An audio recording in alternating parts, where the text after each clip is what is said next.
Hi everyone, it's Patricia Wooster here, and today we're going to learn about the 3 lessons that authors learn too late when writing their book. So let's get started.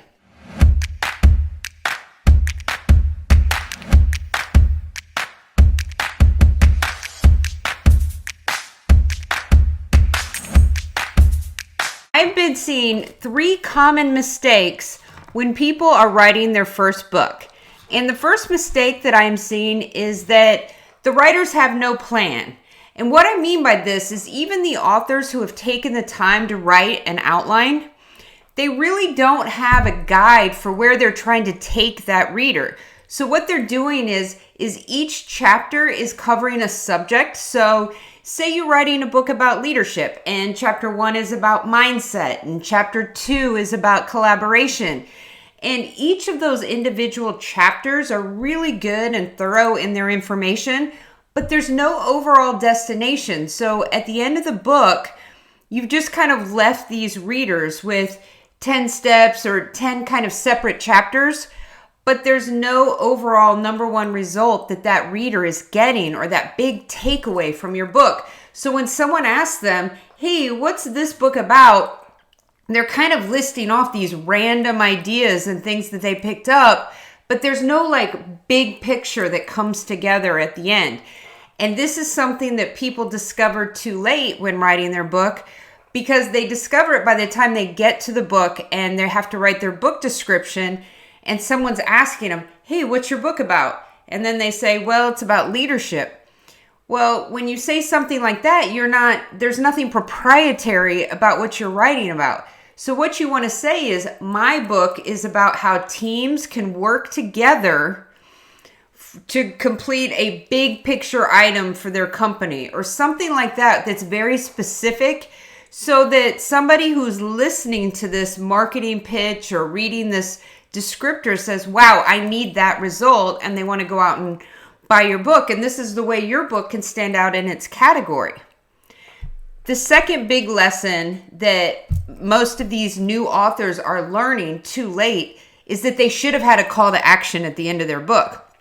So if you write this book and people love it and they're talking about it, where are they going next? Because you've already sold them on you and your expertise and idea, and they want more from you. But if you don't tell them where to go, what they're going to do is they're going to go on Amazon and they're going to download the next book that they become fanatic about, that they tell their friends about. And if that person has a call to action, they're going to continue their relationship with that author and they're going to remember that person more. Whereas if you just leave them at the end with nowhere to go, you're losing a huge opportunity to keep connecting with that person. And number 3, and this is a big one that people realize too late, is that editing will find your mistakes. And what I mean by that is, sometimes as business leaders and people who are used to serving, we get really caught up in perfectionism. And so we just revise. And sometimes if we get caught revising as we go too much, we never get anywhere in writing the book. So you could spend months and months and months on chapter 1 and burn out and never finish your book, because you get so caught up in that doubt. And really what that's coming down to is it's playing into your fear of failure. It's playing into that mindset that your book's not going to be good enough. And so we procrastinate finishing the book and get caught up in this loop of perfectionism, and we sabotage ourselves. We never get it done.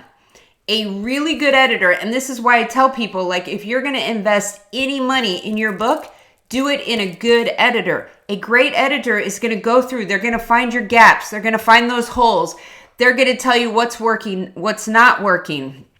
They're going to do what Stephen King talks about, where you're going to have to kill the darlings. You're going to have to kill some things that you've written that you love. And that's why you don't want to get so caught up in perfecting something, because an editor could quickly come out and say, you know what? This whole section doesn't even work for that number one result you're trying to deliver to your reader. And I'm sorry, it's written really well, but it's got to go. So don't get caught up in that. Your first round edits are going to be brutal. I was working with Simon & Schuster on a book that I had written, and I turned in my first draft to them. And they called me and said, hey, we're going to be delivering this FedEx box to your house today with your edits. And at the time I thought, like, why aren't they just emailing it with like track changes or something, you know? But they sent me this box and it was this thick for a book that was this thick. And it had like every sticky note in the planet stuck in there with notes. And then 8 to 11 single page spaced typed document about all the changes they wanted to see. And this was a book they told me was in really good shape.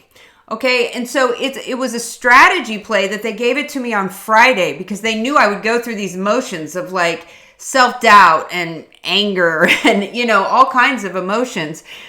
But then by Monday, I went back and read it and was like, wow, these are some really great ideas to incorporate. And so that rewrite is where you put more time in. You layer in all those things you were missing. Your first draft is get those ideas out. Get the really strong concepts. Go back to what we talked about in number 1, which is get that strong message. Get that number 1 result. Have that nailed down in your first draft so you have that map of where you're going. Identify your call to action. Identify exactly where you want that reader to go. And then trust your editor to go through it the first time and find all those gaps, all those holes that you can plug in because they're not as close to it as you are. So anyway, those are the 3 biggest lessons that authors learn on the back end. And if you can tackle those in the beginning, you're going to be way ahead of the game. So if you like these tips and you'd like to get more, please subscribe to my YouTube channel. And to join in on the discussion, join the Right to Publish Facebook group. And in comments, I put all of this information, and I've also put some links on some free guides that you can download to start working right now and get very tactical in how you're planning your book. So until next time, remember, small, intentional actions lead to big activities. Talk to you soon.